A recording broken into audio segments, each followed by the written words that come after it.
What's good, guys? My name is Lev. I'm here today to talk about who are the most masculine and most feminine personality types. Now, this is one that is subject to debate and is also kind of a bit taboo to say because, like, all right, well, you have one personality type that's feminine and it's a man or whatever, and you have one type that is masculine and let's say the person's a girl and all that. But generally speaking, what are the categories that symbolize what is more of a man, what is more of a woman? Now, this is actually coming from the most recent How to Type stream by Chase from C.S. Joseph and csjoseph.life. And what it basically comes down to is the not only the cognitive functions, but your temperaments and your communication style. Before, it used to be that we would look at like the size of the mind and seeing like if one is more direct than the other, and if let's say you're an ESTP, you're triple direct, so that means you're like the most masculine, or ISTP is also the most masculine, and if you're triple informative, that being like you're the three main sides of your mind, that is your ego, your shadow, and your subconscious, that means the ISFJ and ESFJ, they're triple informative, ergo they're probably the most feminine of all types.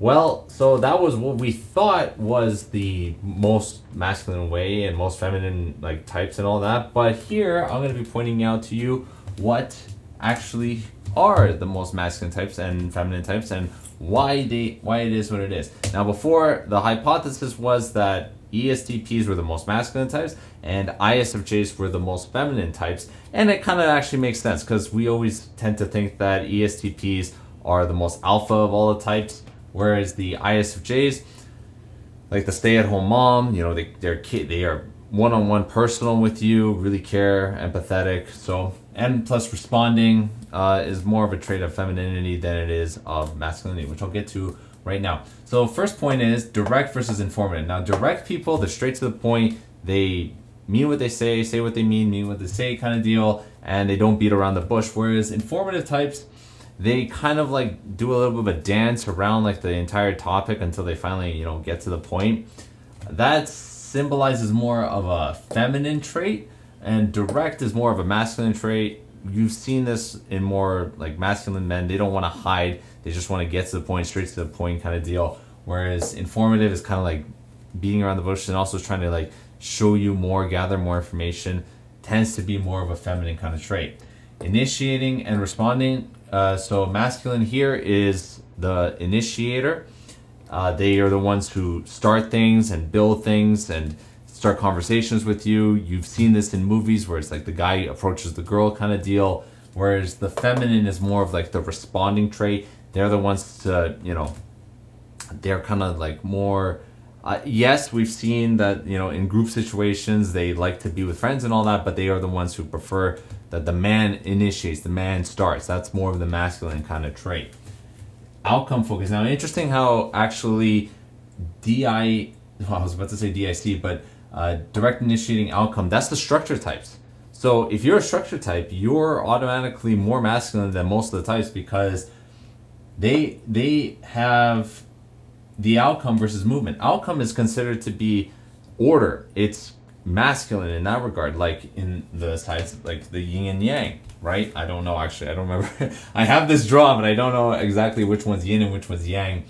But outcome is all about order, and movement is progression, and it's actually talking about chaos. It's about like what is like it's a more chaotic kind of way of approaching things, where it's like as long as there's progress going on, that's what matters. And in yin and yang, the chaotic part is the feminine part, and whereas the masculine part is actually about order and control and getting the right result done. So in that sense, in terms of the communication styles, these three are masculine, these three are feminine, and I'm going to show you guys the ranking as to figuring out, so I'll get to that in just a second. But next up we have concrete versus abstract. So concrete is what is. There is like, this is what it is. This is like the present world. These are the experiences that we're experiencing. This is the past. Not necessarily so much talking about the future, but like they're just talking about what's going on in the real world right now. Some people could say like concrete people are down to earth, but that being said, we have Karens in the world like ESTJs that happen to be, you know, all around the world and going crazy at this time. Whereas abstract types, they are more theoretical. They're thinking about abstract concepts, and it's kind of like in a way of like a hiding kind of thing. I'm not 100% certain about this one, but it's all about the what if. And like you hear that like in certain kind of scenarios, like, well, what if this happens? What if that happens? Kind of, it sounds a little bit more like any consequences, but generally speaking, that's like, they're more like feminine side is more of attuned to that kind of trait. I'm not 100% on the abstract versus concrete, but what I am 100% certain of is pragmatic versus affiliative. Pragmatic is all about doing what works, and affiliative is about doing what's right. And technically speaking, pragmatic people, they don't go. All right? Whereas I, affiliative, will bleep myself out, and I have a bit more of a feminine kind of trait in that kind of regard. But pragmatic, it's, you know, they get the job done. It's a masculine trait for sure. It's what works. And even if it doesn't end up being the right thing, if it works, it could technically be the right thing, but hence a more masculine trait, whereas the feminine is there to protect what is right in the world. Systematic versus interest. Now this is also an interesting one. Systematic is interesting one. Stupid me.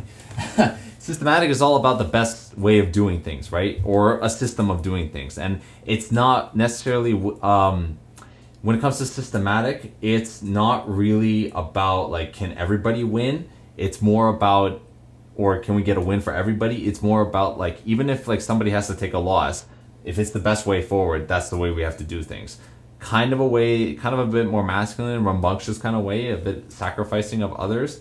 Whereas interest is like, all right, can this person win? Can that person? Can we all win together? And like, what is this person getting out of it? What is that person getting out of it? Feminine, like, you know, it's kind of, it sounds a bit like a group collective, but it's more of like, can we get wins for everybody? Like, can we all benefit from this? You see that more in feminine kind of traits and all. Now, NISE versus SINE. This is going to be a bit provocative, so I'm not going to get too far into it. But NI is about what they want, and they also, it's tied with the SC in a cognitive axis, where it's like, yeah, I want to change the physical form of the world. And that is more of akin to like, SC is akin to like being like really rageful, very angry and all that. But also it can also be like, you know, they want to give a good experience in like a bedroom kind of scenario.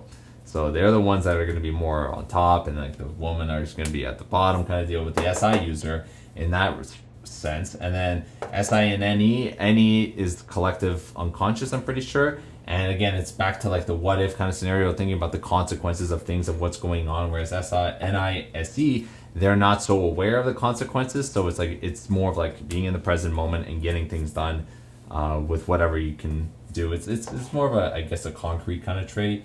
And then SI is just like, it's there to protect its own comfort and its own comfort level. Whereas the SE user is there to, you know, give comfort to the SI user. So, you know, SI, it's very true of the feminine characteristic, in the sense of like, they want to protect themselves, right? They can endure a lot. SI users can endure a lot, and feminine or women tend to endure actually more than men. But that being said, though, is they're very, very scared of their own comfort. They're not as strong as men. Men are a lot stronger, and SE kind of indicates that. And SI is kind of that trait to, or cognitive function to, you know, explain that.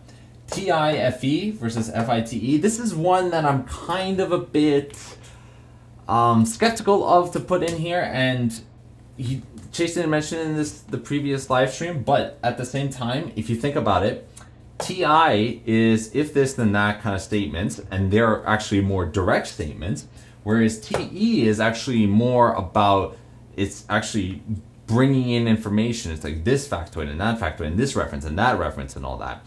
So they're the ones that, TE is actually more of an informative kind of thing, because you have to like list all the facts and all this. Whereas TI is about, all right, if we know the facts, all right, if this, then that kind of deal. Why is that more feminine, more masculine? It's because it's direct, and if it's direct, then it's masculine. There's some TI right there. But again, you have the FE and you have the FI. Those are both like feminine kind of shit. These are kind of like balanced, but I'm gonna lean towards saying that TI is masculine and then TE is more feminine. They're more about their status. I guess women are, but like men are too. So it doesn't. Well, you see, ISFJs, they have FE. FE is like empathetic, kind of deal. But now that we've cleared all that out of the way, I will now assign points to each and every single type based on one if they're direct, another point if they're initiating, another point if they're outcome and all that. And then I'm gonna see which ones are actually the most masculine and the most feminine. Now, keep in mind, this is all just a static approach. It doesn't mean that you are absolutely the most masculine or most feminine kind of type because you have just 1 point for this, 1 point for that. It's more of like a baseline of the personalities. Like, if we don't take it into the perspective of if we just look at it at face value, as in like the personality type itself, what they have in terms of characteristics, we can look at it in that regard. So I'll be right back. Stay tuned.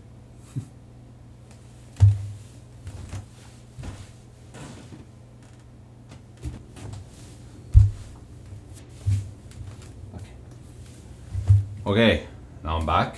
So I'm gonna give you guys the rank order of the most to the least masculine type, starting with the ESTP. ESTP is direct, initiating outcome, so that's 3 points already. 1, 2, 3. And then we have their concrete and their pragmatic, so that's another point right over there. So that's 5 points. And then we know that they're SE and then they're FE users as well, so that's 1 and 2. Giving them 7 points total, and they're just not systematic, so that's 1 without, so 1 point with feminine traits. So again, everybody has got masculine and feminine kind of traits. It's just, how much more, and also consider like the sides of the mind. Just because you're not an ESTP who happens to be the most masculine type doesn't mean that you are, not masculine. You can be masculine. So next, ENTJs, direct, initiating, outcome. So 3 points there because they have that structures types communication style.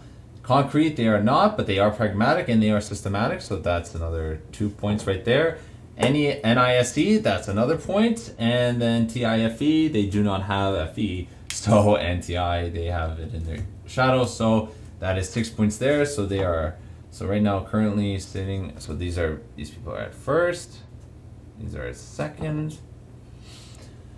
So ESTJ, so again, direct, initiating, outcome, concrete, so 1, 2, 3, 4, and then they are systematic, so that's 5, but they do not have SE or FE, so they are right now third to ESTPs and ENTJs.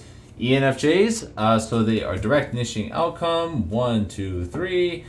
They are not concrete, they are not pragmatic, and they are not systematic, so it's like, oh no, they're feminine. Well, actually, chills, okay? So we have SC, we have FE. It's not a bad thing, not a good thing, just it's an equal thing. So they get 1 and 2. So they have 5 points there. So they're tied with the ESTJs for the most masculine types.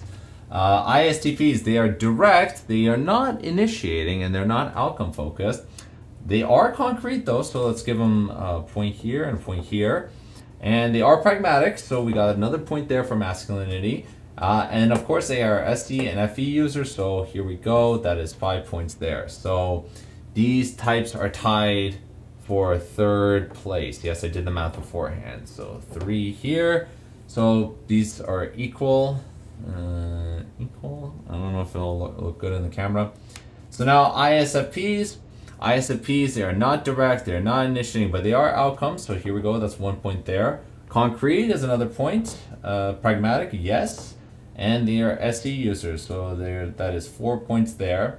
INTJs, so actually that's kind of surprising because you would have thought that ISFPs are actually not so not so masculine types, but if you think about it, okay, yeah, sure, like FI is their main hero function, but the next thing is SE, and they live in the concrete world, and they happen to be outcome focused, and they're pragmatic, so they're doing what works. So it's like, those kind of characteristics. That being said, though, yes, I would argue that ISFP women are quite feminine, but that being said, again, it's a balance.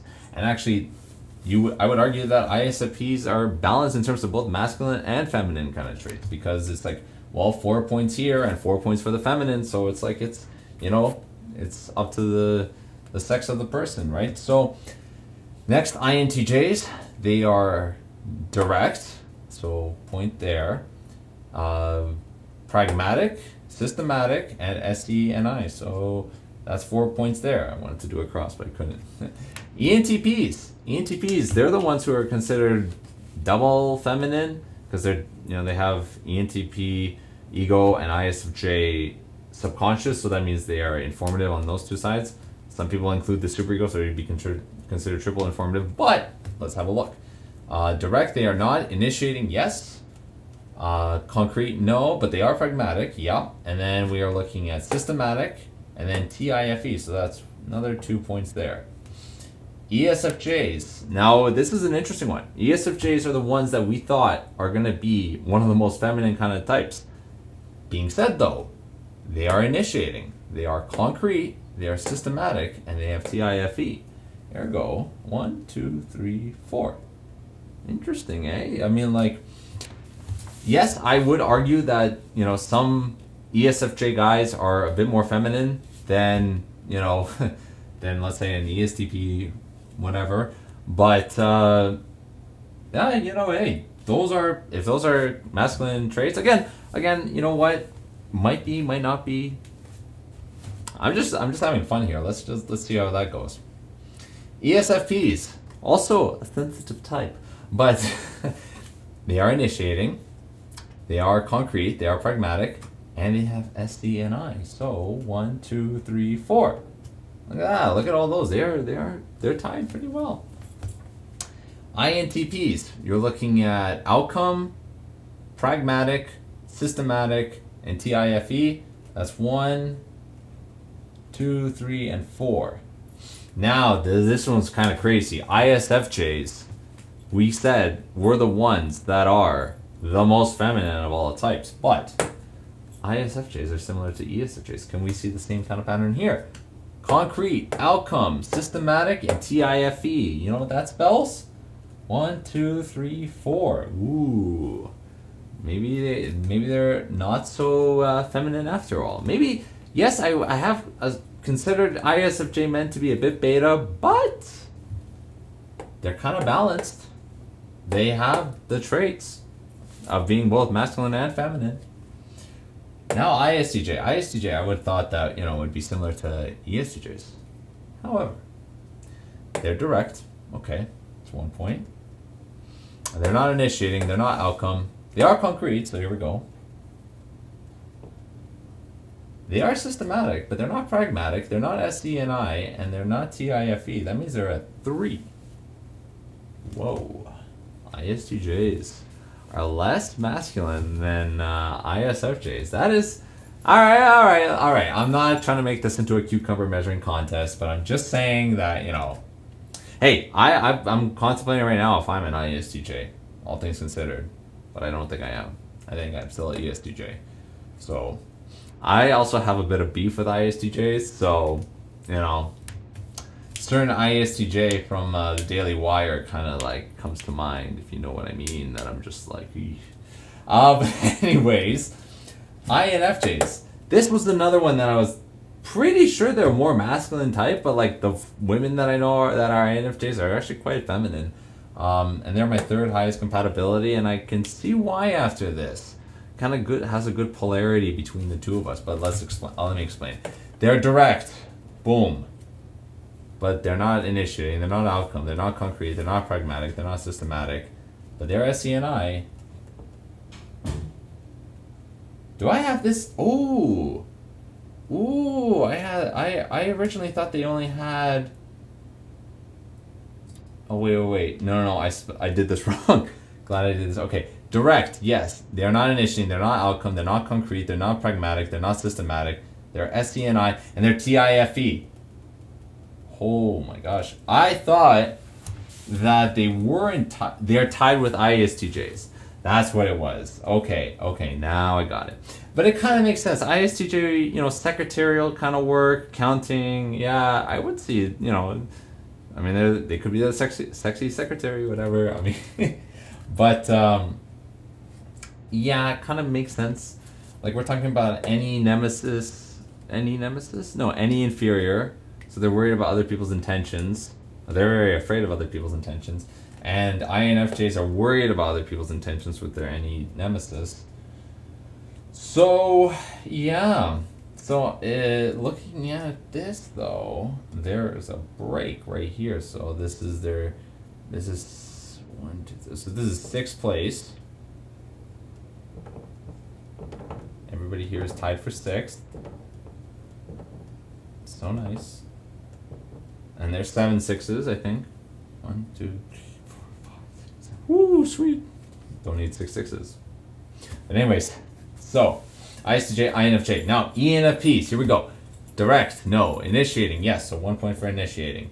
Outcome, no. Concrete, no. Pragmatic, no. Systematic, no. SENI, no. FE, no. So 1 point for ENFPs. And for INFPs, they are not direct. They're not initiating. They are outcome. So here we go. And they are not concrete, they're not pragmatic, they're not systematic SC, FE users. So therefore, we're looking at 16th in here, or 15th or whatever. And here we're looking at 13th.